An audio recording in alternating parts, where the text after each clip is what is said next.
ఇక డీటెయిల్స్ చూస్తే వెలిగొండ ప్రాజెక్టు నిర్వాసితులకు ఆంధ్రప్రదేశ్ కూటమి ప్రభుత్వం మరో తీపి కబురు అందించింది. అమరావతిలో జరిగిన కార్యక్రమంలో ముఖ్యమంత్రి చంద్రబాబు నాయుడు నిర్వాసితులకు 3వ విడత ఆర్&ఆర్ పరిహారం కింద 250 కోట్ల చెక్కును స్వయంగా అందజేశారు. ప్రాజెక్టు మొదటి దశను త్వరలోనే ప్రారంభించేందుకు ప్రభుత్వం శరవేగంగా అడుగులు వేస్తోంది. పోల సుబ్బయ్య వెలిగొండ ప్రాజెక్టు వల్ల ముంపున గురైన నిర్వాసిత కుటుంబాలను ఆదుకునేందుకు కూటమి ప్రభుత్వం అత్యంత ప్రాధాన్యత ఇస్తోంది. ఇందులో భాగంగా ఇప్పటి వరకు 3 విడతల్లో మొత్తం 768 కోట్ల పరిహారాన్ని నేరుగా నిర్వాసితులకు అందించినట్లు ప్రభుత్వం ప్రకటించింది.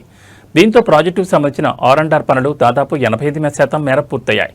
రాయలసీమ మరియు ప్రకాశం జిల్లాల సాగు, తాగునీటి కష్టాలను తీర్చే వెలిగొండ ప్రాజెక్టు మొదటి దశను వీలైనంత వరకు జాతికి అంకితం చేసేందుకు చర్యలు వేగవంతం చేశారు.